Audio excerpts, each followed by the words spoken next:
In the United Kingdom and across the world, this is Mark Dolan tonight. And in my take at 10, as we remember our fallen heroes from 2 world wars, what would they make of the hate playing out on Britain's streets? Did they give their lives in vain?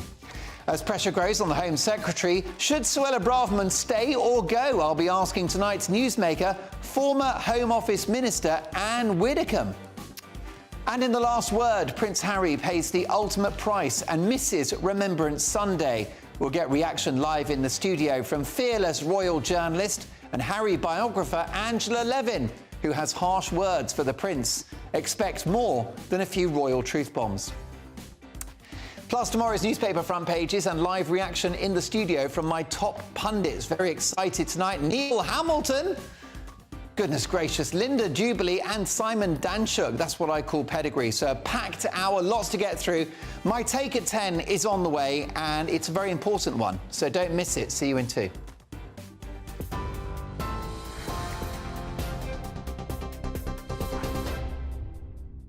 Very good evening. I'm Aaron Armstrong in the GB newsroom.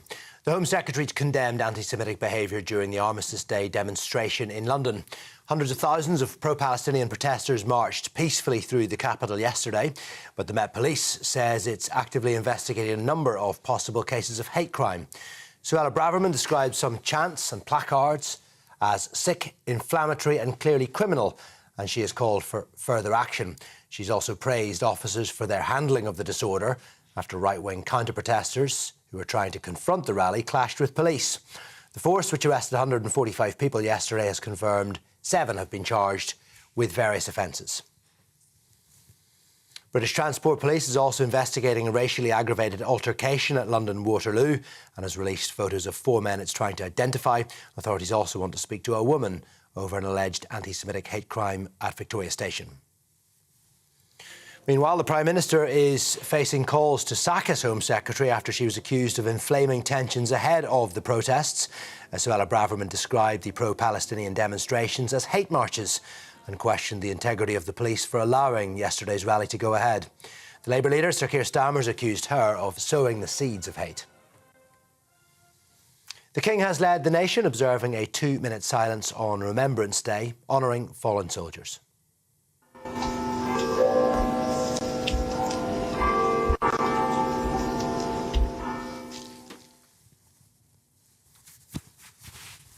The Prince of Wales was among the senior royals to stand behind King Charles, with the monarch wearing the uniform of the Marshal of the Royal Air Force.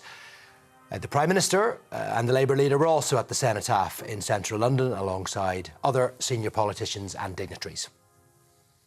The World Health Organization says Gaza's Al-Shifa hospital is no longer functioning as a hospital.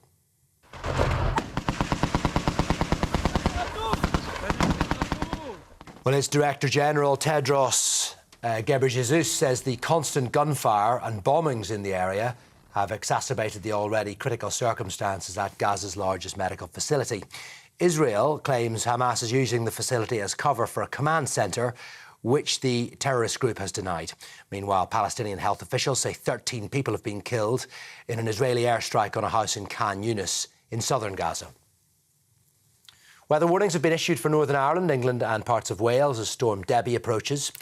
It's the 4th storm of the season. Heavy rain and gale-force winds of up to 80 miles per hour are expected. Earlier this month, Storm Ciarán caused widespread flooding, and the yellow alerts will be in place from 3 a.m. tomorrow morning until 6 o'clock in the evening. Finally, the Prime Minister has marked the start of Diwali. That's the Hindu Festival of Light. Rishi Sunak was joined by his wife and daughters, lighting candles at Downing Street. The family placed them around the steps of number 10 for the start of the 5-day celebration. It's believed the placement of lamps and candles outside homes protects against spiritual darkness and brings good luck. That is it for the moment. I'll be back with more a little later. Now it's over to Mark.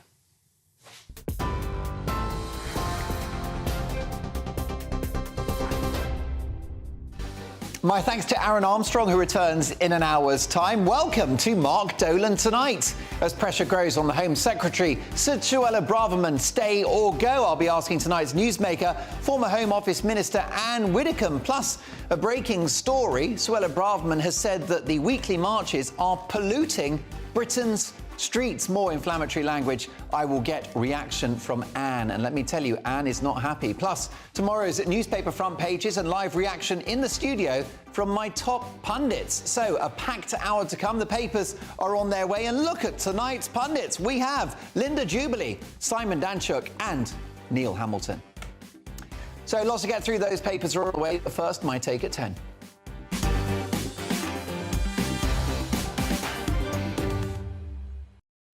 Whilst war rages on the other side of the world, we've discovered the hatred of Israel and the hatred of Jews is not exclusive to the Middle East and is firmly established, institutionalised even, if you like, in modern Britain.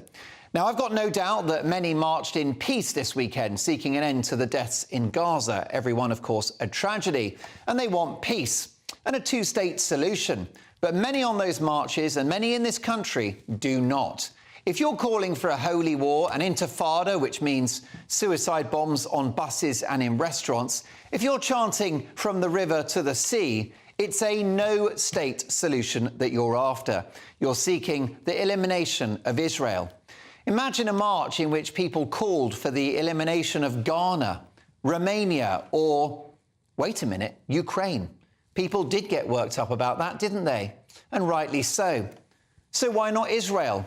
It's a sick irony that Israel's great crime was the crime committed against it on October the 7th, which, it's easy to forget, saw the gunning down of 260 revellers at a peace festival and the beheading of babies. In the end, I don't want to condemn those who marched this weekend, though to do so on Armistice Day and on Remembrance Sunday is inherently disrespectful, taking the limelight away from our fallen war dead. Could they not have 2 days in the year? Is that too much to ask? But I do think those on the marches, though well-meaning, are Hamas's useful idiots. Don't forget, these marches are provably linked in part to Hamas supporters, including a former Hamas terror chief who now lives in a council house in London, which he purchased via the Right to Buy scheme. So, at least he's a fan of Margaret Thatcher. Calling for a ceasefire is calling for Israel to surrender to future terror attacks, something Hamas have said that they will do over and over again. A ceasefire is telling Israel to suck it up. Not a very kind message from the Be Kind crowd who populated the marches this weekend and reported on them in glowing terms via social media. What saddens me most is not just people's naivety, ignorance of history, lack of understanding of Middle Eastern politics, their lack of empathy for what happened to Israelis on the 7th of October, or how life has felt for Jews living in Britain since then. What bothers me most is that this Take at 10 should be about Remembrance Sunday. And instead, it's about the considerable number of people who live among us who support terror and who support genocide and reject the British values of decency, democracy, freedom and the rule of law. If you're chanting from the river to the sea or calling for the elimination of one group of people based on their religion and race, you do not share the values for which the soldiers of World War I and World War II, over 1 million of them, gave their lives. This weekend, with Jews being escorted via security out of synagogues, with Jewish homes being sprayed with paint, and with military veterans told not to wear their medals on public transport so as not to cause trouble or offence, you have to wonder whether the war heroes we remember this weekend died in vain. They fought for our values abroad. It seems this generation will have to fight for them here.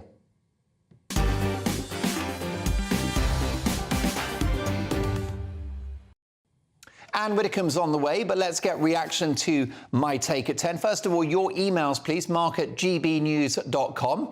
With me tonight, my top pundits, journalist and broadcaster Linda Jubilee, the leader of UKIP, Neil Hamilton, and former Labour MP Simon Danchuk. Simon, your reaction to what you've seen this weekend?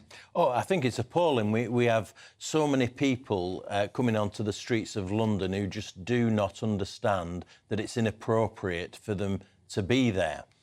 You would have thought that they would have been more respectful. And then within that large group of people, we have a small minority who are there to cause trouble, who are there to support terrorism, to support Hamas. And that's even more concerning. But in response to your question about whether our soldiers died in vain, I think the answer is no. But we are on a precipice, and I think we need to dismantle multiculturalism and rebuild patriotism in this country. But Simon, can multiculturalism be dismantled?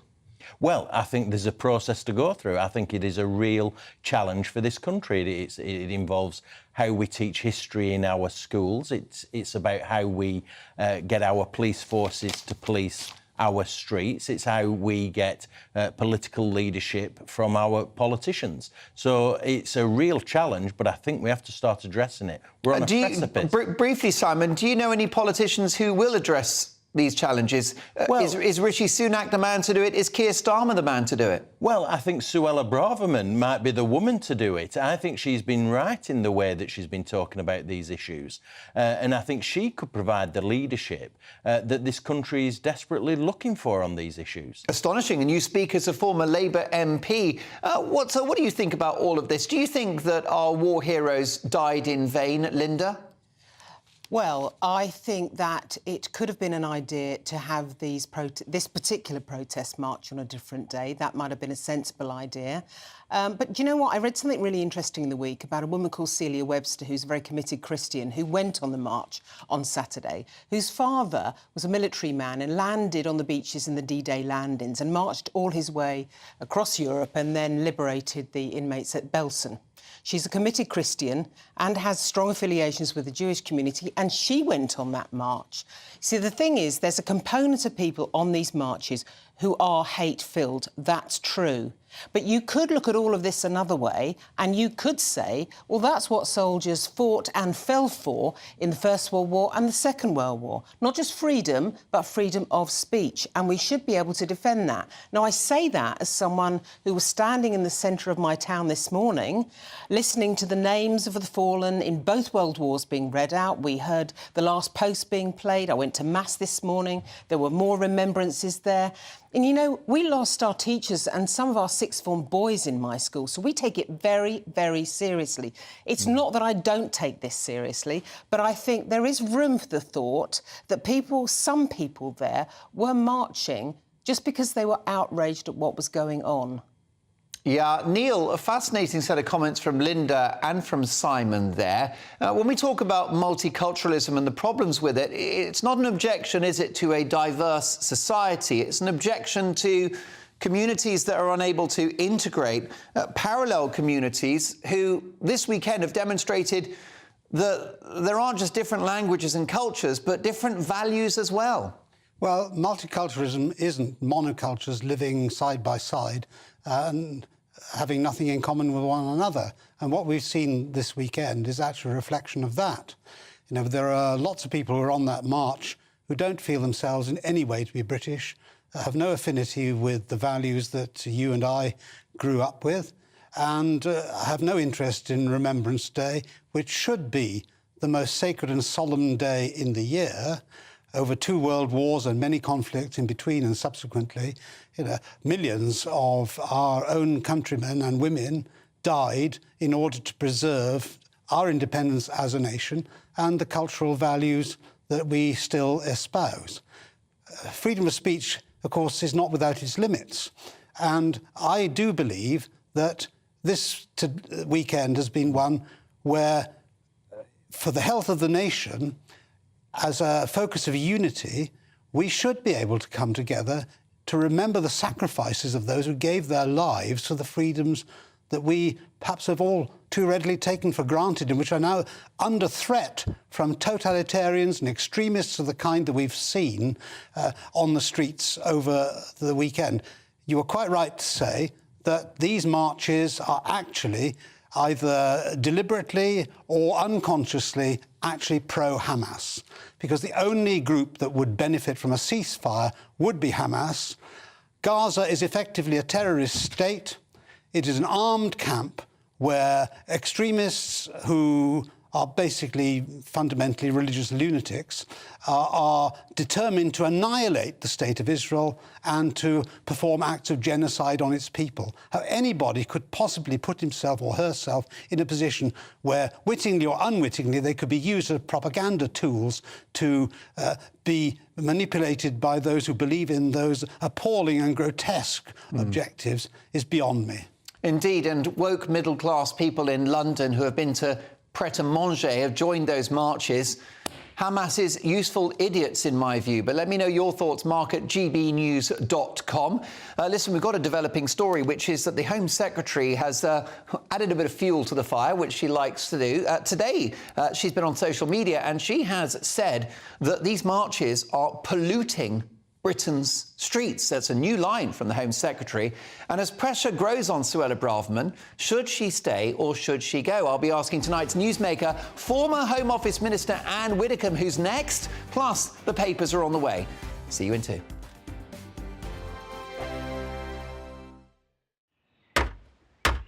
Who is it? We're here for the show.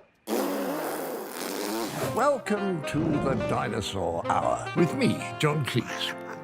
I was married to a therapist. And you survived? I thought we were getting Hugh Laurie. Second best. You interviewed Saddam Hussein. What's that like? I was terrified. I'm playing strip poker with you three. Ah! No, thank you. My CDs need to be put in alphabetical order. Are you going to be problematic again? The Dinosaur Hour. Sundays at 9 on GB News. What you get for breakfast is something that, if we do our jobs right, you will wake up to news that you didn't know the night before. It's a conversation. It's not just me and Eamon. We want to get to know you, and we want you to get to know us. From 6, it's Breakfast with Eamon and Isabel. Monday to Thursdays on GB News. Britain's news channel.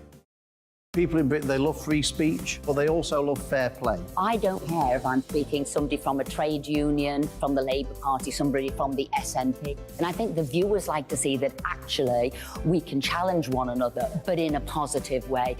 We think we ask the questions that people want to ask, and often we ask the questions that we wanted to ask in Parliament but never got the chance to ask. So join us every Saturday, 10 a.m. till noon on GB News, Britain's news channel. Nightmare commute. Kick it up a gear with me, Patrick Christie's, at drive time, 3 till 6 p.m, Monday to Friday on GB News Radio. You can listen online and on DAB+, on the smart speaker app, and on the GB News app. And if you've got an Alexa, all you have to say is, Alexa, play GB News. We're also on TuneIn and the Radio Player apps. From the school run to rush hour, get revved up with me, Patrick Christie's, on GB News and GB News Radio. Tired of the usual focus-tested, pre-prepared Westminster runaround? Well, so am I. So you want higher taxes? Is your department to blame for this? Are you rethinking this policy? Every Sunday at 9:30, I'll be sitting down with those in power to get the truth about the issues affecting you. Let's be honest, we've known about the cost pressures of this project for years, not months. That's the Camilla Tominey Show, a politics show with personality. On GB News, the People's Channel, Britain's news channel. Join us every night on GB News at 11 p.m. for Headliners, which is 3 top comedians going through the next day's news stories, which is exactly what you need, because when the establishment has gone crazy, you need some craziness to make sense of it. Headliners. You don't have to bother reading the newspaper. We've got it covered for you. Every night at 11 p.m. and repeated every morning at 5 a.m. We won't send you to sleep like some of the other paper review shows out there. So join us 11 p.m. every night on GB News. The People's Channel, Britain's news channel.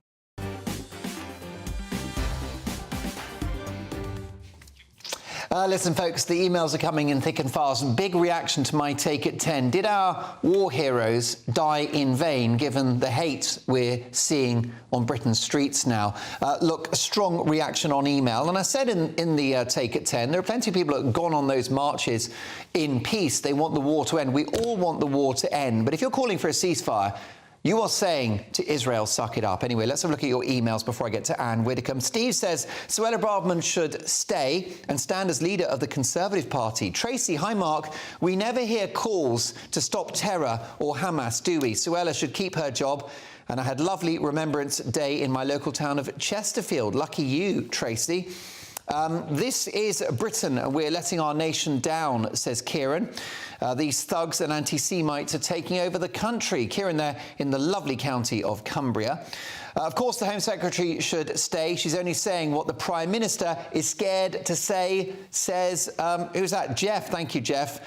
And Suella is the only one who says it like it is, says Kathy. Pretty Patel tried and was unsuccessful. Keep those emails coming. It's time now for the Newsmaker. And Suella Braverman has said that weekly pro-Palestinian marches have polluted the streets with hate which cannot go on. The Home Secretary claimed London streets have been used to valorise terrorism and further action was necessary. Mrs Braverman said some of the placards and chants in evidence on Saturday's march in the centre of the capital were clearly criminal. Her words raised the prospect that she could be under pressure, putting police under pressure to ban the marches. And of course, the Prime Minister is under pressure to sack her. So should she stay or should she go? Let's ask tonight's Newsmaker, former Home Office Minister and broadcaster Anne Widdecombe. Anne, great to see you again. You know politics inside out, the drama, the egos. What is Suella's game here? What's she up to? Oh, I think she possibly is on manoeuvres, but I also think she's totally convinced by what she's saying. She believes in what she is saying. And I think that the further comments that she has made is very simply a warning to the Prime Minister that she won't be shut up. She won't be kept quiet. She's going to go on saying what she says. But, you know, why are we handing, or why is the government handing the police the responsibility for stopping the marches? It would be so easy to pass a law, and it could have been done this week as an emergency measure, to pass a law that says that on Armistice Day and on Remembrance Sunday, where they're separate as they usually are, there will be no marches in any cause at all, not even those that I passionately believe in or you passionately believe in. Yeah. No march at all, and that the veterans will be the only show in town. Well, indeed, sadly, you're not the Home Secretary, Anne. Now, as just mentioned there, that Suella Braverman has said this is a developing story. Just today, she said these marches have polluted Britain's streets. That's right, polluted. And she's called them hate marches, as we know. She previously called the illegal crossings an invasion. Is this language appropriate, Anne, for a Home Secretary? Oh, the language is perfectly appropriate. But as you know, my big problem with Suella is that she says all the right things. I've never yet disagreed with anything she said, but she doesn't deliver. You know, and it's all very well about invasions, but what's she going to do about the invasion? You know, how is she going to resist the invasion? How is she going to repel the invasion? Well, the answer is she's not. You know, so that is the big problem. I don't worry about her language. I worry about her inactivity. Yes, and actually I nicked that line from you just a couple of days ago in my Big Opinion monologue, where my main criticism of Braverman is that she's all mouth and no trousers. But let's talk about these marches, Anne. If they continue every weekend for the foreseeable, does this pose the authorities with a dilemma? Braverman has referred to further action to deal with them. What might that look like? Well, I think where there are banners which are very clearly inspired by hate, I mean, where you've got anti-Semitic banners, where you've had anti-Semitic chants, then those things are quite clearly unlawful. And the police should act. And of course they don't, because they want to be pacific, they want to be diplomatic. And they, well, I say they don't act, they don't often act, they don't act as often as they should. Yeah. But I think you're quite right that both with Just Stop Oil, which is a very different situation, but they do make life impossible for ambulances, for emergency vehicles, for ordinary citizens. Just Stop Oil, and now the continued pro-Palestinian marches, or I would say Hamas marches, quite honestly, that I think you do say, you know, enough is enough. And I think Suella is right. Where you've got hate banners, and not all of them are like that, but where you've got hate banners, that is polluting the streets of London. She's got it dead right. And let's talk about police bias. That's another allegation made by Suella Braverman in her Times article this week in terms of how they handled the protests. Very different with BLM and Extinction Rebellion versus the lockdown protesters. Let me quote for you, Anne, an anonymous police officer writing in today's Mail on Sunday newspaper. James and Josh, if you've got that full-frame graphic. Brilliant stuff. Here's what this person wrote. Serving police officer. Suella was right. It's obvious to me and many fellow officers there is a clear bias in policing. This playing favourites is a symptom of years of wokery and political correctness that have completely transformed the culture of the Met Police, and which mean the force cannot cope any longer with disputes that involve inter-ethnic conflict. Put simply, senior officers are terrified of being accused of racism if they fully enforce the law against pro-Palestinian protesters. Now, thanks to Professor Matthew Goodwin for finding that quote on Twitter earlier. Do you share this serving officer's concerns about the culture of British policing? Yes, I do, and I think he's absolutely right to say that the Met, and I mean police in general across the country, are paralysed by the fear of being called racist. It's affecting stop and search. It affected the actions that were taken in Rotherham, where young girls were abandoned because the police were terrified they were going to be accused of racism. They are afraid of that. And my line is we've got to get back to the police as being completely neutral. They don't wear rainbow shoelaces. They don't wear any symbols other than a poppy. They don't wear any symbols which are not part of the uniform. And the uniform itself is a declaration that they protect everybody. They don't just choose. Most definitely. And today was Remembrance Sunday. Do you have family connections to the war? Well, I think anybody my age is going to say yes to that question. My uncle was a chaplain in Monty's army in the desert. My father was at sea dealing with naval armaments throughout the war. My mother, who never worked, she brought us up, but my mother did war work in the war because she thought that was essential. Yeah, I don't think you'll speak to anybody of my age who won't be able to say my mother or my father or my uncle or my aunt did such and such.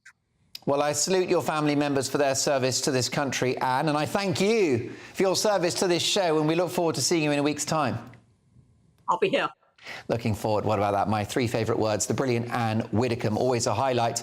Listen, folks, lots more highlights to come. Very excited because at exactly 10:45, live in the studio, Prince Harry's biographer, Angela Levin. He was not there at the cenotaph today. Has he paid the ultimate price? Not even being able to pay tribute to the war dead, he having served in the military himself. So a few royal truth bombs before 11. But next up, the papers and my top pundits. See you in 2. I'm Andrew Doyle. Join me at 7 o'clock every Sunday night for Free Speech Nation, the show where I tackle the week's biggest stories in politics and current affairs with the help of my 2 comedian panellists and a variety of special guests. Free Speech Nation, Sunday nights from 7 on GB News, the People's Channel, Britain's news channel.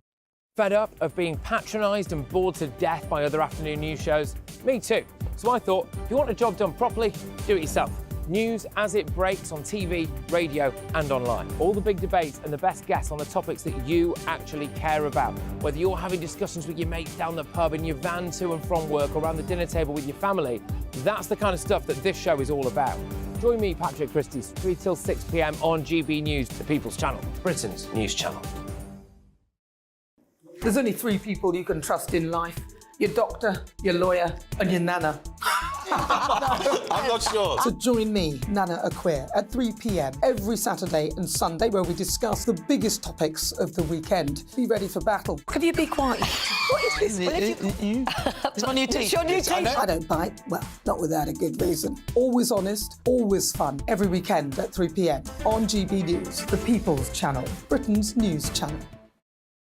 So Jubes and Kerr, we tackle the issues of the day with real, robust debate, both sides of the fence, battling it out with me in the middle with my forthright opinions and views. And often really interesting things happen because you start with a position and then by the end of the debate you find actually, well, I might not have thought about that one. What we need in this country is 2 new political parties. You should maybe think about doing a 2024 calendar. I'm Michelle Dewberry and I'm keeping you company right through until 7 o'clock this evening. GB News, the People's Channel, Britain's watching. Join us every night on GB News at 11 p.m. for Headliners, which is 3 top comedians going through the next day's news stories, which is exactly what you need, because when the establishment has gone crazy, you need some craziness to make sense of it. Headliners. You don't have to bother reading the newspaper. We've got it covered for you. Every night at 11 p.m. and repeated every morning at 5 a.m. We won't send you to sleep like some of the other paper review shows out there. So join us 11 p.m. every night on GB News. The People's Channel, Britain's news channel. Who is it? We're here for the show. Welcome to the Dinosaur Hour with me, John Cleese. I was married to a therapist. And you survived? I thought we were getting Hugh Laurie. Second best. You interviewed Saddam Hussein. What's that like? I was terrified. I'm playing strip poker with you three. Ah! No, thank you. My CDs need to be put in alphabetical order. Are you going to be problematic again? The Dinosaur Hour. Sundays at 9 on GB News.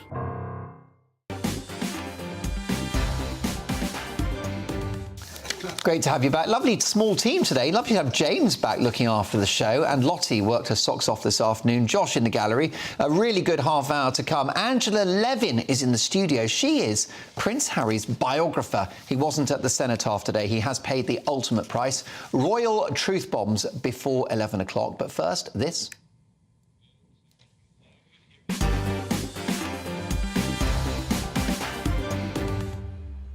Apologies, folks. The technology is always a bit slower on a Sunday. We have The Independent, and Thatcher's ad agency turns on cruel Tories and backs Starmer.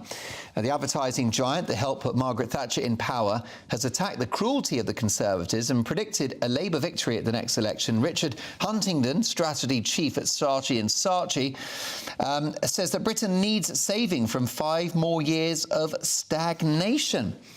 Also, Braverman still claims London streets are being polluted by hate, but finally praises police, say The Independent. The I newspaper, Jeremy Hunt considers pre-Christmas tax cuts to lift Tory gloom and also to put a smile on Neil Hamilton's face. Rishi Sunak and Jeremy Hunt, the Chancellor, considering cuts to inheritance tax and stamp duty in a bid to appease restive Conservative MPs and narrow the polling gap with Labour. Treasury Insider confirms the move is being considered after the budget watchdog revealed up to £15 billion of economic headroom in public finances were available ahead of next week's autumn statement. Daily Mirror now. Braverman, quit calls grow. Have you no shame? With no hint of remorse, Willa Braverman laid a wreath at the cenotaph as she was blamed for violence on Armistice Day. The Guardian, mould and squalid housing making NHS crisis worse. Braverman demands more action on marches. And no power, no water and little hope in Gaza hospital. Meanwhile, in The Sun, exclusive protest crackdown never again as Kate, the Princess of Wales, marks a silence. New laws being proposed to protect Remembrance Sunday in the Daily Star. 4 sneezons with year-long hay fever. It's the perfect storm. What a tissue of lies. Hay fever season is not over. It's now a year-round menace. Brace yourselves for days of storms as well. Those are your front pages. Let's bring in my brilliant pundits tonight. Delighted to have Linda Jubilee with me. What about that? Brilliant broadcaster and journalist, absolute legend and a good friend of mine. We also have Simon Danczuk, Labour MP, I should say, Neil. Oh, so Neil Hamilton, apologies. Neil Hamilton, leader of UKIP, and Simon Danczuk, former Labour MP. Chaps and ladies, you're very welcome aboard. Lots to go at in Sunday's papers. And Linda, what do you make to this proposal, this suggestion, this hint of new laws to protect Remembrance Sunday going forward? Well, I think that's by far the most sensible solution. As Anne Widdecombe said when you were interviewing her, the whole thing could have been cleared up if you'd actually introduced a law that said there couldn't be any other demonstrations on Remembrance Day. It would have protected the day and we wouldn't have had all this fuss. I don't understand why no one could see that as a solution. I'm assuming that's what the Sun front page splash is all about, and it's I think, a pretty good idea. However, the marches were quite far away from the cenotaph and remembrance. Because it's not physically where the march was, or time-wise, because they were starting at different times. They were several miles apart. It's the amount of huge discussion and debate and the headlines, and toxic headlines that have gone on about this. You could have kept control of the situation. It could be that, and I'm not saying it is this, but it could be Sunak and Braverman being really Machiavellian here. They've let the protests go ahead. It's shown us, in truth, that these people just don't buy into our British values. There's been awful scenes as part of this protest, and now they're going to have legislation, emergency legislation, in the next few weeks, and that will really create a challenge for Labour. And then that might actually be smart politics. I can't see it as a conspiracy. I'm a big fan of I'm not saying it's conspiracy. I'm saying it's just smart politics. They're going to hold... Labour are going to have to come out on one side or the other, aren't they? Most definitely they are. And what do you think about this idea, Neil, of not just a protection for Remembrance Sunday in future years, but what about stricter measures in regards to these marches? Because they could be happening every weekend for a long time to come. Yeah, well, I think it's pretty depressing that we have to think of a law to impose upon people what common decency ought to require quite naturally. Just goes to show, as we were saying earlier on, that we no longer have a nation which cohesively believes in itself, as we used to do. But I do agree that, there is an issue now. If these marches are going to continue on a weekly basis, and the scale that they have been, the disruption which is caused to the lives of ordinary people, millions and millions of people in London and presumably elsewhere as well, we do need to ask ourselves whether there is actually a limit to the freedoms which we've taken for granted hitherto, because nobody's right is inviolate, because you have to measure against the rights of one person the rights of others, which might be undermined or affected adversely by the way people are behaving. And we can't surely imagine that for the indefinite future the centre of London is going to be paralysed by marches of this kind, regardless of the other issues which these marches raise about anti-Semitism and discrimination and support for terrorism, etc., etc. Those criminal offences are a different issue altogether. But I do think that we cannot have our capital city paralysed for an indefinite period by people whose fundamental aims are quite contrary to the liberal values that we have, not just in Britain, but in the West generally. And we can't see the levels of anti-Semitism which you've alluded to. If we had 6 months of a year of this, you'd have to ask the Jewish community how they'd feel about that. How they feel. And it will be months. There has to be arrests. Perhaps we need stronger leadership in the police, because this cannot continue. There have to be arrests of those people who are quite clearly committing anti-Semitism on the streets of London. Well, Simon, let's have that quote. Brilliant bit of journalism from the Mail on Sunday today, and this is a serving top-level frontline cop. Suella was right. It's obvious to me and many fellow officers there's a clear bias in policing. It goes on to say it's a symptom of years of wokery and political correctness that's completely transformed the culture of the Met. The force cannot cope any longer with disputes that involve inter-ethnic conflict. Put simply, senior officers are terrified of being accused of racism if they fully enforce the law. Now, you saw this with the grooming gang scandal, which you helped to draw attention to. Absolutely, and I put a comment out on social media earlier this week pointing out that when the police were left to independent policing, they get it wrong, and that's what they got wrong in the grooming scandal in Rochdale, where I was the MP, in Rotherham and elsewhere. The reason they didn't make interventions then was because they were afraid of being racist, and it appears that they're afraid of making interventions now on the streets of London because they don't want to appear racist. It cannot continue like this. But they did make 105 arrests. Who were they? Mostly English Defence League. Yeah, but what is that telling you? Well, because the most serious offences committed that could be seen as police arresting people were committed by far-right counter-protesters. 105 But this arrests. isn't a physical competition. No, I'm not saying it is. I'm just pointing something out. There's people committing anti-Semitism, and nothing appears to be being done about it. Including a guy captured on video in London this weekend saying Hitler knew what he was doing with the Jews. And this chap not apprehended. Now, possibly he slipped, through the net, but it is indicative, those figures you mentioned, the number of arrests, how many of those were preaching hate. That shows not too many. A photograph in the papers today of somebody holding a placard of the Israeli flag saying that Israel equals Auschwitz, or Gaza equals Auschwitz. Yeah.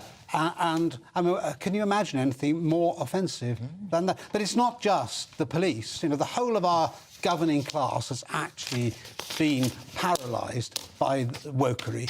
And the attitudes that we see at the top of the Metropolitan Police are being replicated throughout the whole of government and the whole of business. The debanking scandal, for example, with Nigel Farage is another example of this, where he is regarded as beyond the pale by this liberal-minded collection of illiberal individuals who really want to close down views which are different from their own. I don't want to digress too much, but Travis Smith, the solicitors who actually did the report into the Coots situation, said actually they were commercially right to make that decision. The actual mistake was made in the communications of what was going on. That's absolute nonsense. Well, I'm only reporting what Travis Smith said. We know from all the emails which Nigel managed to extract. In the page one lead in the Financial Times last Saturday. Well, that's just the opinion of solicitors. Look at the emails which were produced as a result of the Freedom of Information requests, of the comments which were made by the bank's employees. But this is the official inquiry. But that's just you've just quoted the views of a firm of solicitors. That's Who an opinion. conducted the official inquiry? That's an opinion of the firm of solicitors. Look at the emails and to see what were the motivations. Why has Dame Alison Rose gone and not even got her bonus? Well, she's gone because the mistake was made by the Reputation Committee. The actual commercial decision to start with It's nothing to do with the commercial decision. And also, was it appropriate for the bank to compile a dossier which had 80 references to Brexit? Speaking about it on a regular basis, it was. Are you telling me that it was wrong? It was commercial. Listen, you've rattled Neil's cage. I mean, it's utter nonsense. I mean, what possible difference could it make to the bottom line of National Westminster Bank whether they have Nigel Farage as a customer or not? It may not make any difference, but they that's still what you're have the liberty saying. to do it. No, I didn't say that. OK, well, listen, I tell you what, talking about money, can Britain afford tax cuts? Because the Eye is saying Jeremy Hunt, Simon, considers pre-Christmas tax cuts to lift Tory gloom. I would not be surprised by that. I think it will make some cuts in the autumn statement, which we're anticipating before the end of the month. Some cuts that will bring some cheer to some people. But I mean, taxes are still incredibly high in the United Kingdom, whether you're an individual or a business. And also, they're talking, Neil, about cuts to stamp duty and inheritance tax. That's not going to help most of my viewers and listeners, is it? Well, it's not going to happen either. That's all right then. Well, I mean, if the government wants to be political, it's going to try to make tax cuts in areas where people are going to be able to feel it in their pockets most widely. Yes. So that means national insurance or income tax. I'm all in favour of cuts in taxes across the board, but the government is still borrowing £100 billion a year, which is 10% of the 5% of GDP. So there is no room for tax cuts on the kind of Treasury orthodoxy which Jeremy Hunt is guided by. So this is just, I'm afraid, tittle-tattle. And I don't believe that it will happen. If there are tax cuts, I'd like it to be for my viewers and listeners who are struggling to make ends meet. Will that happen? Could that happen? Well, it looks like it could happen. Whether it should happen is another matter. It would be a great Christmas gift to everyone, but I don't know. There's not that much time left. I think there'll be some small cuts. Small, but not meaningful. No, that's right. Well, what about this briefly before I let you go? We've got Angela Levin coming in. She's Prince Harry's biographer. She's got a few royal truth bombs coming. But what about this in the Independent, yeah, thank you. Margaret Thatcher's ad agency turns on cruel Tories and backs Starmer. Does this tell you the industry are against the Tories now? This is the advertising agency of the Conservative Party who are backing Labour. Why is that symbolic? Well, because of what you just said, and I think They're very clever people. I know a lot of people in the advertising industry, and they really back the wrong horse. Is what I would say. Yeah, they came up. They came up with the brilliant ad campaign. Labour is hugely influential. They came up with the ad campaign of a queue outside the job centre, and it was Labour isn't working, and that pretty much won the Tories the election. Amongst other things. And that was in 1979. I think this is a great advert for Saatchi & Saatchi, but I don't think it means very much politically. There you go. Let's not overinterpret. Can I thank my brilliant pundits tonight? New year, we're back to 2 hours, and we'll get much more value out of you, but really enjoyed your company tonight. Linda Jubilee, Simon Danchuk and Neil Hamilton. What a fabulous lineup. But coming up, speaking of fabulous, in the last word, Prince Harry pays the ultimate price, and Mrs. Remembrance Sunday will get reaction live in the studio from fearless royal journalist and biographer Angela Levin, who has harsh words for the Prince. Expect more than a few royal truth bombs. Plus, in an exclusive Mark Dolan Tonight People's Poll, we've been asking, is Suella Braverman too big for her boots? The results are in. I shall reveal all next.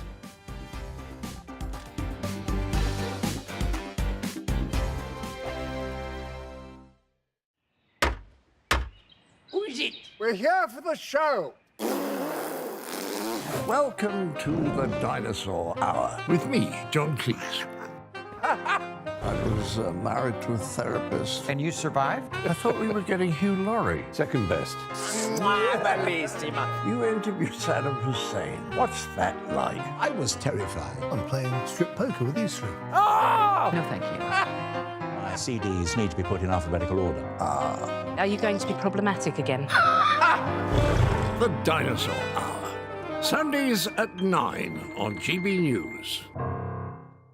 Tired of the usual focus-tested, pre-prepared Westminster runaround? Well, so am I. So you want higher taxes? Is your department to blame for this? Are you rethinking this policy? Every Sunday at 9:30, I'll be sitting down with those in power to get the truth about the issues affecting you. Let's be honest, we've known about the cost pressures of this project for years, not months. That's the Camilla Tominey Show, a politics show with personality. On GB News, the People's Channel, Britain's news channel. In the GB Newsroom, we bring you the news as it happens. With our team of dedicated journalists across the UK, we're ready to give you accurate reporting every day. When the news breaks, we'll be there with bulletins on GB News, the People's Channel, Britain's news channel. Now then, Lee Anderson here. Join me on GB News on my show, The Real World, every Friday at 7 p.m. I'm not eating bloody cat. Are you delicious? mental? Open your mouth. OK, here comes a train. Reminds me of the scene in Singing in the Rain. Adam, is that a good one? Whoa! Join me at 7 on GB News, Britain's news channel. I'm Andrew Doyle. Join me at 7 o'clock every Sunday night for Free Speech Nation, the show where I tackle the week's biggest stories in politics and current affairs with the help of my two comedian panellists and a variety of special guests. Free Speech Nation, Sunday nights from 7 on GB News, the People's Channel, Britain's news channel.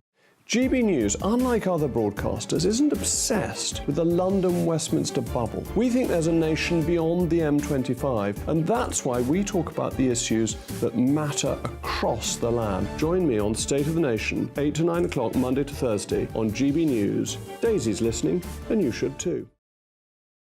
I think the most exciting bit for me is talking to people. People who I think are ignored often by the major news channels.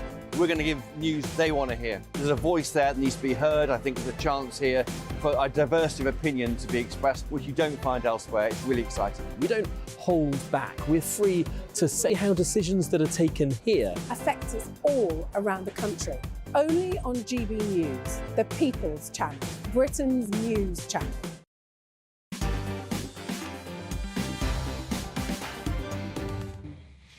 Now, folks, we've been asking in an exclusive Mark Dolan Tonight People's Poll, is Suella Braverman too big for her boots? Well, 16.2% say yes, whilst 83.8% say no. So the message from my viewers and listeners is clear.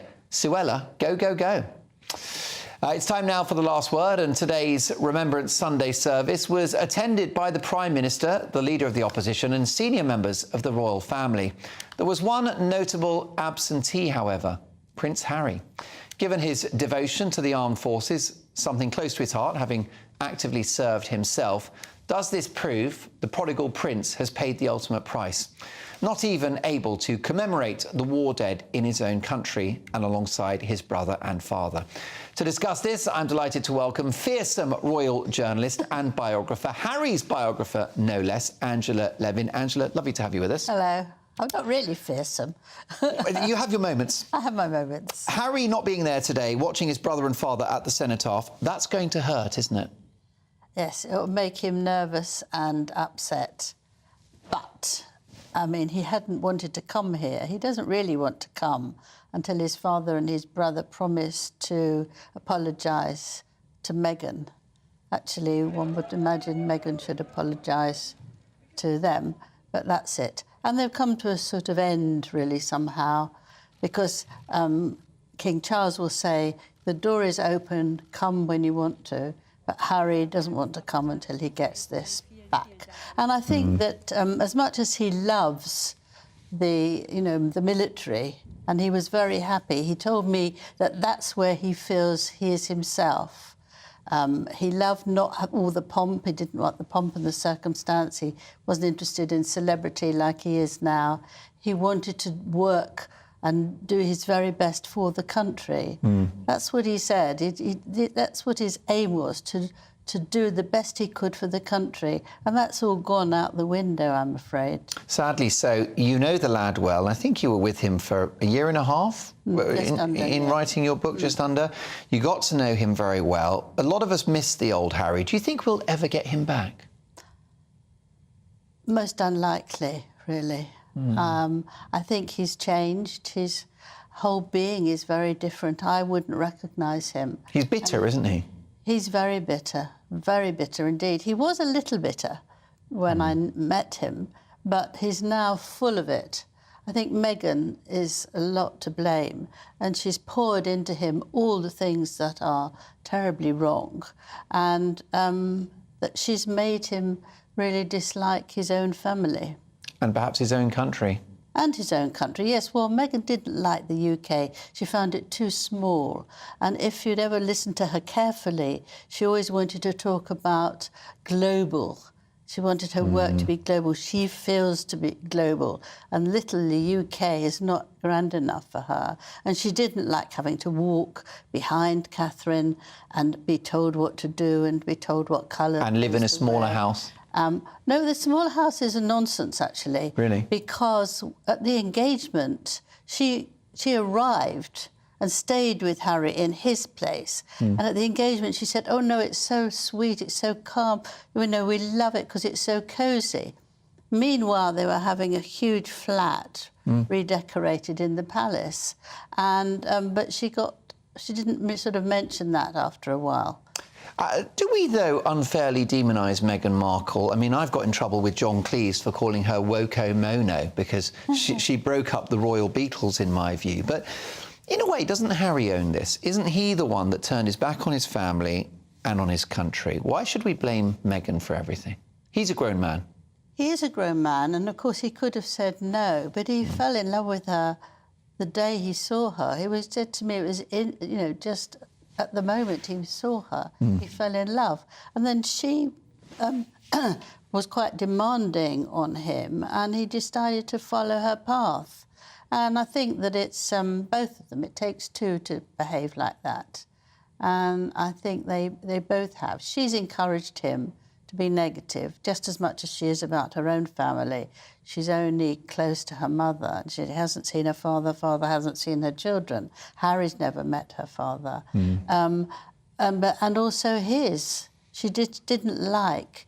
I mean, it is very difficult to come from a different country to a very different way of life and learn and leave your family, leave your friends. But she didn't give it any time. She was already preparing to leave just before they got married. So that she didn't have the idea of staying here. She didn't give it a chance. If she stayed here, they could have been wonderful. They could have gone to the Commonwealth and done a lot of good. But she wasn't interested in it. Briefly, do we have evidence that she was making plans to leave before they even married? Yes, there is evidence that she got things, and she was already engaged with Netflix on certain programmes that she wanted to do. I want to ask you about his brother, William. Has William now reached the point of no return with Harry? Is Harry beyond William's forgiveness? Well, I don't know exactly where he feels emotionally about Harry. Reportedly raging. I know that they were extremely close, and he's been very much hurt by Harry's behaviour with the late Queen Elizabeth, really phoning up and being angry with her and asking money while she was very ill and near her death.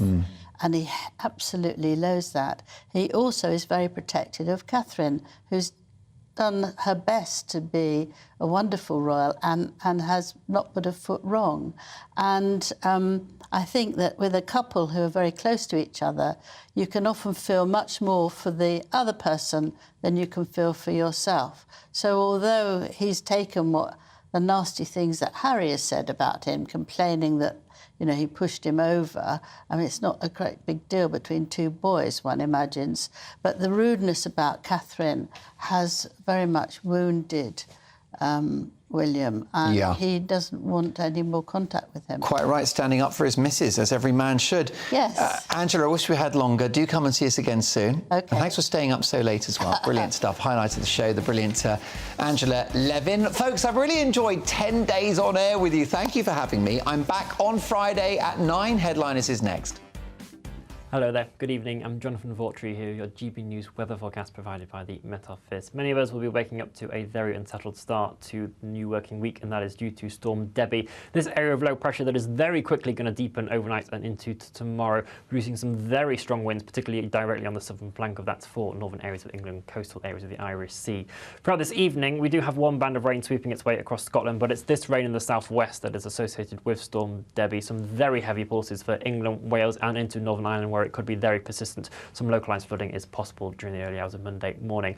Temperatures around 7 to 9 degrees Celsius for most of us, but some patchy frost is possible across the very far north of Scotland. But a very disruptive morning rush hour period for a lot of us. Some very strong winds, severe gales up to 80 miles per hour along coastal areas of the Irish Sea. Very blustery over the Pennines and northern areas of England as well. The rain sweeps its way up into eastern areas of Scotland, where again it could be heavy and produce some localised flooding in places. Some brighter spells for southern areas of England, Wales and into Northern Ireland later on in the afternoon, but it is still going to be a very windy day here nonetheless. Temperatures between 9 and 15 degrees Celsius. Tuesday looks less disruptive than Monday, but it is still going to be on the unsettled side with a mixture of showers in there, some of those heavy with thunderstorms and hail as well. A lot of cloud for northern England into Scotland, but Northern Ireland, southern areas of England and Wales may see some sunshine in between some of those showers as well. Remaining unsettled into the second half of the week as well with further wet and windy weather. Bye-bye.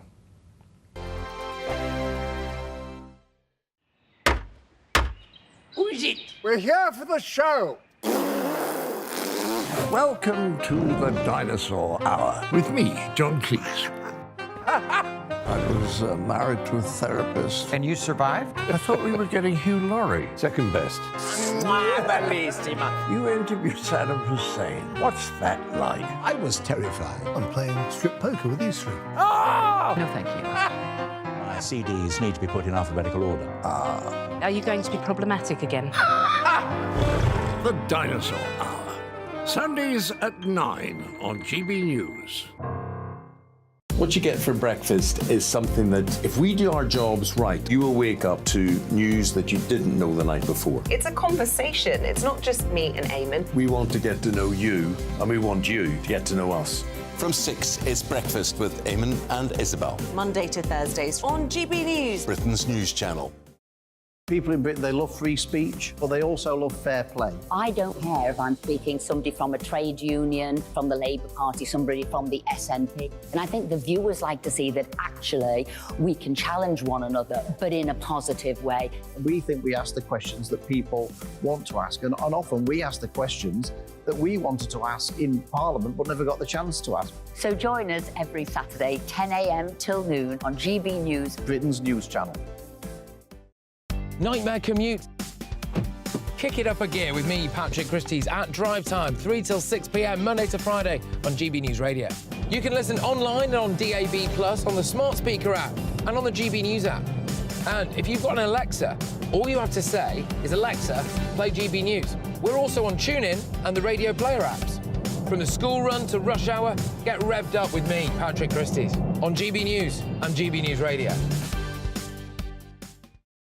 Tired of the usual focus-tested, pre-prepared Westminster runaround? Well, so am I. So you want higher taxes? Is your department to blame for this? Are you rethinking this policy? Every Sunday at 9:30, I'll be sitting down with those in power to get the truth about the issues affecting you. Let's be honest, we've known about the cost pressures of this project for years, not months. That's the Camilla Tominey Show, a politics show with personality. On GB News, the People's Channel, Britain's news channel.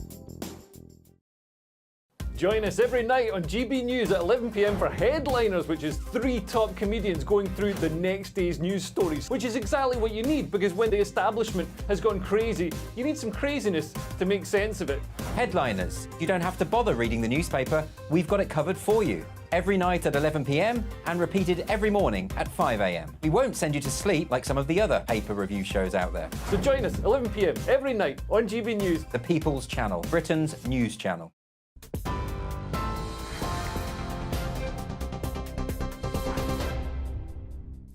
Welcome back. Very good evening to you. I'm Aaron Armstrong in the GB newsroom. The Home Secretary's criticised what she's described as sick, inflammatory and criminal behaviour during the Armistice Day demonstration in London, saying further actions necessary. Hundreds of thousands of pro-Palestinian protesters marched peacefully through the capital yesterday, but the Met Police says it's actively investigating a number of possible cases of hate crimes. Suella Braverman says anti-Semitic chants, placards and paraphernalia openly on display marked a new low. She praised officers, though, for their professionalism after far-right counter-protesters who were trying to confront the rally clashed with police. 9 officers were injured. Police confirmed the vast majority of the 145 arrests were counter-protesters. 7 have been charged with various offences. Police have released photos of 4 men it's trying to identify in relation to a racially aggravated altercation at Waterloo Station. Authorities also want to speak to a woman over an alleged anti-Semitic hate crime at Victoria Station. Meanwhile, the Prime Minister is facing calls to sack his Home Secretary after she was accused of inflaming tensions ahead of the pro-Palestinian protests. Suella Braverman described the demonstrations as hate marches and questioned the integrity of the police for allowing yesterday's rally to go ahead. The Labour leader, Sir Keir Starmer, has accused her of sowing the seeds of hate. Well, earlier, the King led the National Service of Remembrance